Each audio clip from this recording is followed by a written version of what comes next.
and welcome back to another video. I'm joined today with a special guest, which is Chris Grahamson. Hello. Would you just like to give an introduction about yourself? Yeah, I'm Chris Grahamson, an actor. I think you mentioned about Billy Elliot. I appeared in that, the 10th anniversary, and then the one that videoed and I've streamed.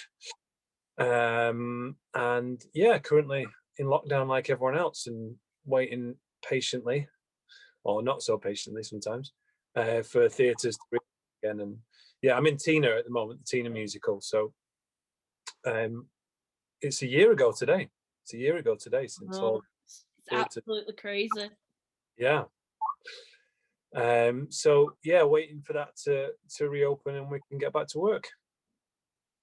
Definitely. So I asked my Instagram followers just to give you a few questions. Then at the end, there's just going to be a quick fire round. So let's just get started. So the first question is, what is the best show you have ever worked on? Oh,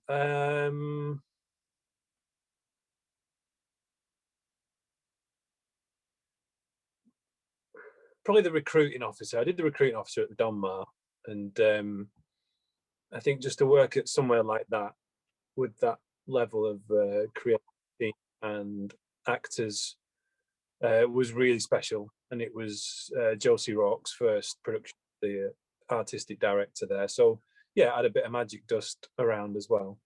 So I'd say that one. Yeah.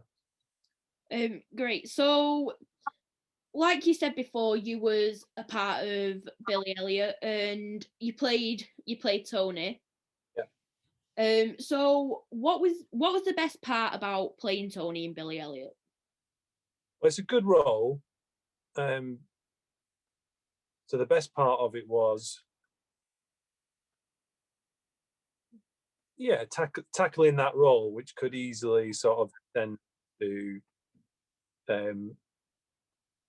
just an angry young man, but sort of investigating perhaps why he was so angry all the time, trying to bring that to life in a more, you know, obviously in a three-dimensional way, like what we try and do as actors, you know, make it credible. So yeah, I was trying to find the nuances and sensitivities in that role. Yeah, so you also did a bit of work on Coronation Street, and you've done a bit of film work. Yeah. So do you prefer working in theatre or working on film/TV? I don't have a preference.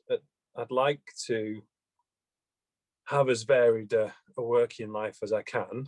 What I like about theatre is it's every day. It becomes a routine, and you get to work with the same people every day. You know, you get a little gang, and there's a camaraderie that, and it's a lot of fun. You know, and it's different. Obviously, every performance is different. Yeah. Depending on all sorts of. And what I like about working on film and TV is I like the technicalities of it, like seeing how it works and how it's all put together, and also a style of acting that you need for it, which is much more understated, much more sort of internalized. Yeah, I like not having to shout too much, just sort of speak and converse with the other actors, not normally, you know, lower key, lower energy. Yeah. So like you said at the beginning, you're currently a part of Tina Turner the musical. Yeah. What would you say the best part about being in that show is? I think it's probably learning about Tina herself and realizing how powerful her story, how her life has panned out, how hard she's worked over the years, what sort of adversity she had to work through to become the incredibly successful person she is. Yeah, bringing bringing that to life, and the gang as well. Like we were just the cast. We were just messaging today. We've not seen each other for a year, and because we were part of a recast, we'd only just finished rehearsals. We hadn't even got on stage, and yeah, there's a real camaraderie between our group now, which is really lovely. I'm sorry, and yeah, I'd say the story of Tina, discovering that, and working with that group of people. Yeah, I bet you're absolutely dying just to do that first performance. Yeah, we are. Everyone's dying to, to get back to doing their job, and we're lucky, afford us creativity and excitement, and yeah, we're all looking forward to getting back to doing that. Yeah, have you had a reopening date yet? No, Tina is they're looking to book from the 3rd of June. That's the date we have. Yeah, well, fingers crossed. Depends on the roadmap. Fingers crossed. Depends if we have to go on a detour. So as it's been mentioned, you are probably most known for Billy Elliot Live, which was like the 10th anniversary pro short film, whatever you want to call it. Yeah. So how does it feel to know that you have got your interpretation of Tony captured on film for life? Yeah, it feels good. I mean, I grew up watching musicals and being a big fan of musicals. Like, I was in like an amateur theatre, and I also did music and theatre at college, and so like, yeah, my mum and dad, I was lucky enough, they used to take me to the theatre. We used to go to Manchester a lot and watch the big shows that came through there, and so like Joseph in Blackpool and Phantom of the Opera in Manchester, and I always knew the names of the people on the CD, on the videos, oh, that's him from that and that's her from that, and so yeah, it gives me a buzz to be, I'm that guy from that video. I mean, but there's nothing, there's very little you can do to there's lots of things you can do to contribute to that happening, but I really felt at the time I was lucky to be in that place at that time, because I got cast in the part, and then it was the 10th part of the 10th anniversary, and that was happening. I don't think the video and the live stream event had been cemented at that point, so I just feel lucky. Yeah, I feel lucky to have been there at the right time. And yeah, I mean, as well, because like I said, it's 10th anniversary, a lot of men had played that part previously, and a lot of people had worked on that part, directors and creatives. And so really what the work that I was doing there is like the tip of a very big iceberg of creative hours that have gone into, not least, by Lee. Obviously Lee Hall, the writer, wrote the role, and but then what the original guy will have brought to it, and how it was all shaped in the first place. So I suppose, yeah, a lot of work goes into creating those roles, and when you take over from a role, you've got to understand that, so that you're not just going, well, no, I think this is what I do. It's kind of, well, no, this is actually how this works in this show at the moment. And so in short, I feel really lucky to be the one who was able to be carrying the baton at that particular moment in time. Yeah, and Elliot Hannah, who was Billy in that, he's gonna look back on that and be like, yep, that's me. And he had the privilege to portray Billy in that. Like, I think there was 4 Billys at the time, and obviously Elliot was chosen, so that must have been an absolute privilege for him as well. Yeah, very good. He was worth every penny. He was amazing. All the boys were that. All the boys always. And I imagine that was a very difficult decision for people to take. But yeah, no, Elliot, credit where credit's due. He did a fantastic job. Did you enjoy wearing a tutu? I think the boiler suit underneath softened the blow somewhat. Yeah, perhaps I might have felt a bit. Yeah, why not? Let's say yes. Loved it. Bet you didn't expect to wear a tutu in your career. Well, I've worn a dress before, so it wasn't quite as bad as a silk, a red satin dress, but it was up. So the next question is, what is your opinion on stunt casting?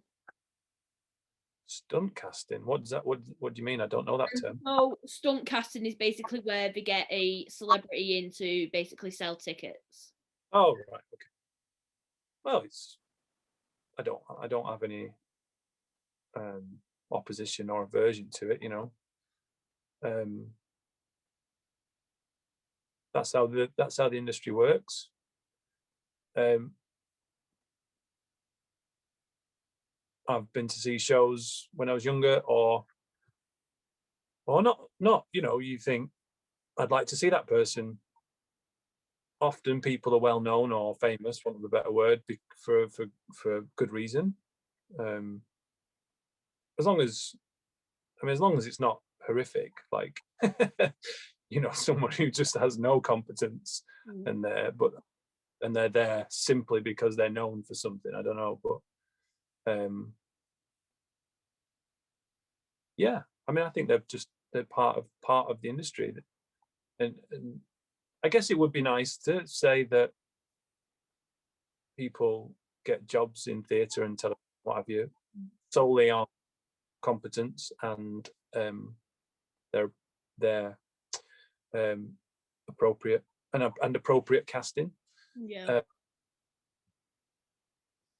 I think those things get found out pretty quick anyway. You know, if it's a real stunt cast, as you say, then if they're not very good, it's not good anyway. So yeah, I don't mind. It's part of the business. Yeah. So the next question is, what was it like to be a part of Billy Elliot? Well, I mean, if you mentioned about the screen, the live stream, that week was really exciting, because everybody was like on high alert, on red alert, on their best form. Not that we didn't work very hard every night previously, but it's, you know, sometimes events like that bring an extra X factor or an extra energy. And so that week we broadcast live on the Sunday, but in order to sort of make the DVD afterward, there was some filming that happened on the Friday and the Saturday in that week. We even did one like invited audience show where audience were in the dress circle, stalls were empty, and there was big cameras in the stalls. Like there were cameramen coming on stage whilst we were performing. Stephen Daldry came back, and Peter Darling did as well, the original director and choreographer, and they're really exciting men, and you know they've got such a wealth of experience and knowledge that it was great to work with them as well. And it was just, yeah, that week was so exciting. It was like every performance seemed to really matter that week. It was like, I can't remember who said it now. It was like a penalty shootout for England. Like you had to get everyone absolutely right. And then as a whole, I mean, it's a great show. It's a show with a massive heart. You know, the story in the center there of the boy who has talent and ability, and of a community that was in absolute tatters. You know, had been decimated. Obviously, a grieving family for them, Billy's mum, and you know, you can't help but just be moved by the whole thing. So I think that the huge heart that the show has makes for a really special production to be part of. Yeah. So obviously because Elliot was the Billy for the live stream, did he actually have any shows that week, like at all, or did we just tell him to rest up for it? Don't remember. The boys, the Billy boys used to do 2 or 3 shows anyway. They wouldn't. So yeah, I don't know. My guess is he probably just did 1 or 2 before but I don't remember. So the next question relates to Charlie and the Chocolate Factory because you was a part of that show. So what would you say your favourite memory is from that show? Lara Denning. Just one person. That was a lovely show to be part of. Like I said about the group, the people and the kids in it. It's good working with. It's great working with kids because I'm not just saying that. Because every night you think you feel pressure or anxious, you think, oh my God, there's an 8-year-old boy, a 9-year-old boy in the lead. So I think if if I'm worried at all, I think about how he's getting on, and just, do you know what I'm saying? Like, Yeah. if they can handle it, then I'm sure I'll be okay. Working at Drury Lane was a really special thing. It's one of the most famous theatres in the world, probably. It's got a rich heritage, and yeah, you can't help but feel excited going into work every day, working in that building. And the music was amazing. Yeah, like epic in some ways. It was quite an epic production. Yeah, big set, big theatre, people working on it every day. Yeah, I think that's it. So out of all the Billies you worked with, who was your favourite to perform with? Oh, I can't say that. Like, child, son or daughter. Well, I mean, I can't answer that. I haven't thought about it, to be honest. I mean, I loved Elliot, and I've kept in contact a bit with him and his family. We had a lad called Matteo, who, as I recall, hadn't performed at all really before, and he was fantastic. Ollie, who I've bumped into since. I've done a bit of work occasionally at Arts Educational School in Tring, and all of a sudden I walked into the canteen and Ollie was there. And I was like, goodness me, he's like 6'12", and I've seen Brody Donahoe. Sorry, Brody, if I pronounced that wrong. Seen him on social media recently. He's doing really well. He's continued his ballet. Yeah, they were all just they're all just brilliant little lads. They worked so hard when in that role with their schoolwork and their social life and doing the work for the show. And in the show they have to sing, they have to act, they have to dance, they have to do ballet. It's like quadruple threat stuff. Yeah.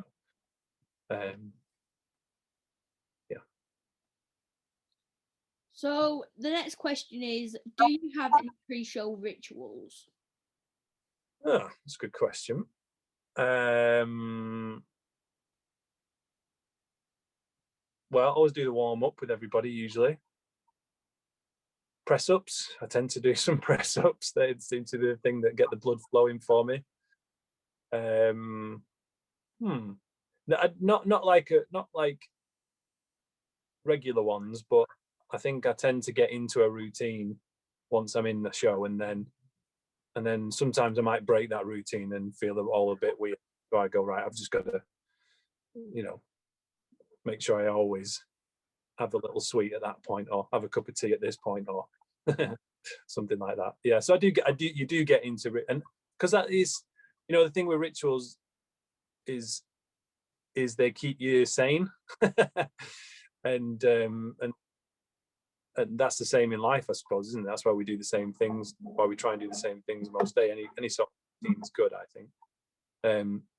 So when you are doing the same show over and over, you need to feel sane and safe.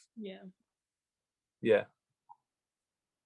So the next question is, what is your dream role? Oof, that's a good question.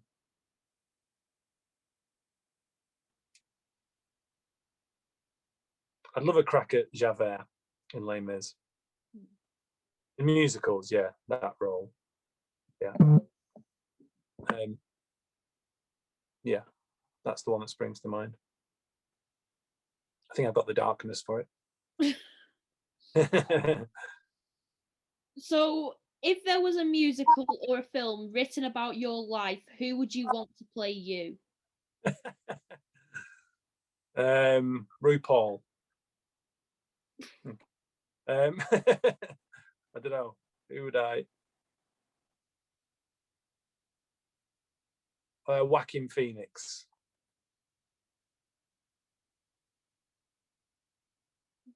That's it. Or RuPaul. Depends who's available, who's cheapest. Mm.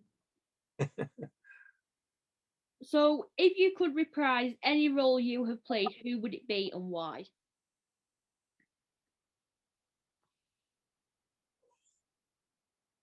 I don't think I have reprised a role once. That was in a production called Blonde Bombshells in 1943 at Bolton Octagon in 2006. It was, and it was the original cast of that version of it. They'd done it a previous production at the West Yorkshire Playhouse. It was a bit different. It was slightly different, but that it was at Bolton, and it was an amazing experience. It was pretty much my first acting job, really. And it was at Bolton, which is a lot of my family are from Bolton, and so it's kind of home. At the time, my mum was working at the theatre as well. Well, she still does actually, but when they reopen. And it was a really hot summer, and it was like a great group of people, and it felt really special. It was really brilliant. And then I did it again a few years later, and it was still really good, but it was just like didn't feel the same for lots of different reasons. Not that the quality of it was less, because it wasn't. But yeah, I think I thought after that, well, maybe I wouldn't do the same thing again. But I mean, never say never, But yeah, the idea of reprising, I was sort of put off a little bit by that. So, what is the most embarrassing thing to ever happen to you on stage?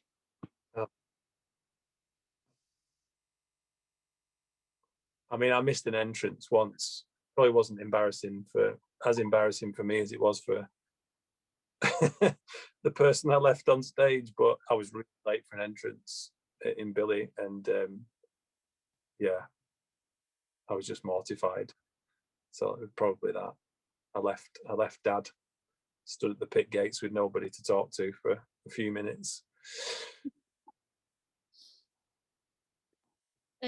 So, do you have any behind the scenes stories that you can share or want to share?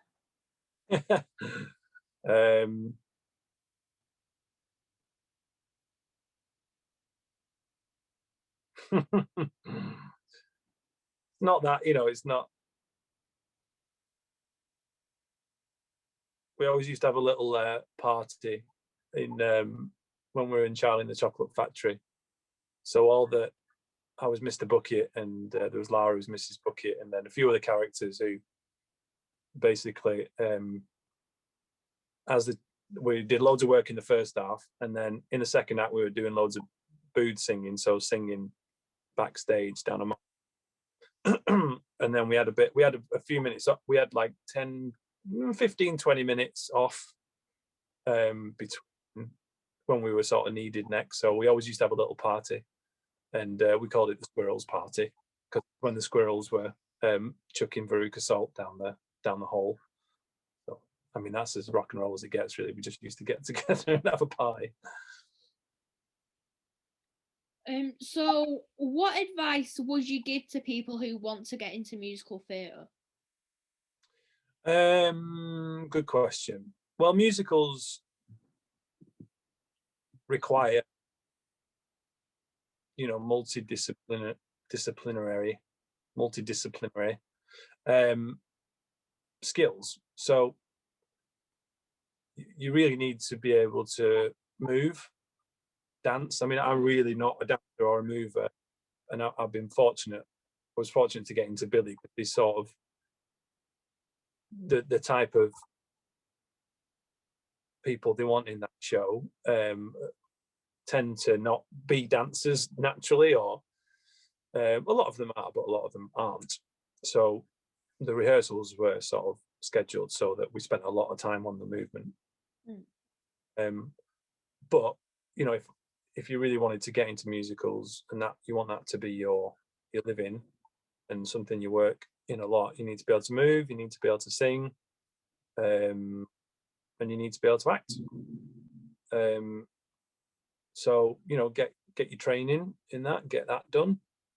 Continue to keep improving in those areas after you've left your training.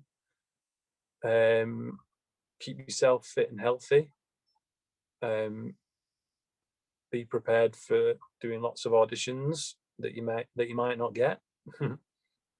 I think training is important, you know. Yeah. So what show would you like to see revived? The producers. Yeah, I'd love it to come back in the West End again with, like, you know, a big glittering cast like it did. I saw the Nathan Lane and Lee Evans production. It was just magic. It's just everything you want in a West End musical, I think. Yeah, mine would probably have to be Billy Elliot. Would it? Well, you never know.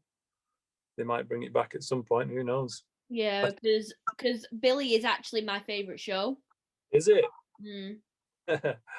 Oh, I can see. Have you got a Billy jumper on there? Just noticed. Yeah. Yeah. Yeah, it is one of my favourite shows. Like, people sometimes say I'm obsessed with it, but, Right. but I wouldn't say I'm obsessed, even though the 17 programs I have of that show with every single Billy in. Oh, really? That's how that's how much I love that show. Oh. Well, it's a great show.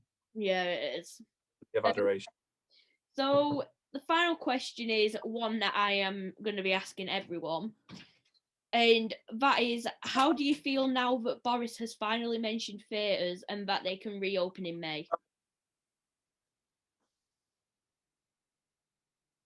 Well, I'm obviously positive, happy about that.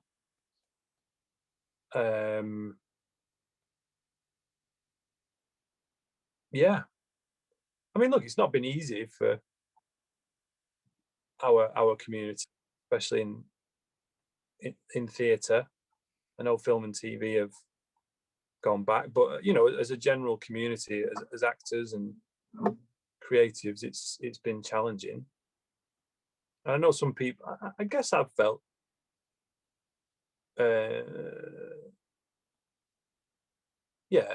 hard done by at times, but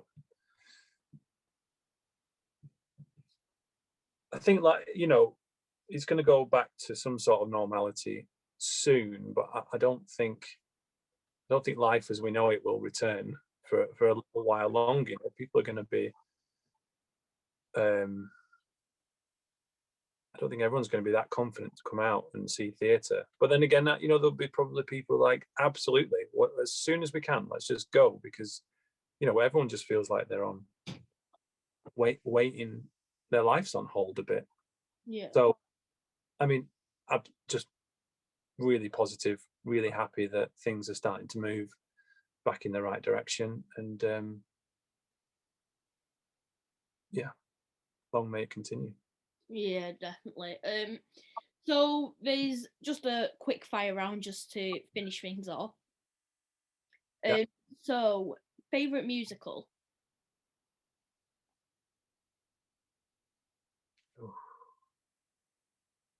I don't know why I want to say this, but Phantom of the Opera. Phantom of the Opera. No, Jesus Christ Superstar. Jesus Christ Superstar, obviously. Plays or musicals? Oh.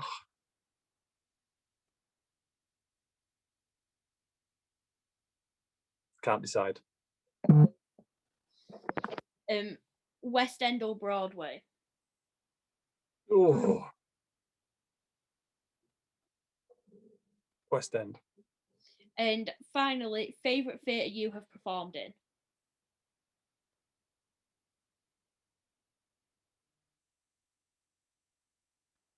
Drury Lane. Great. So that comes to the end. Good. Thank you for having me. No worries, thank you for doing this. So there you go, guys. If you like this video, please like, comment and subscribe, and I will see you all soon for another video. You guys, bye.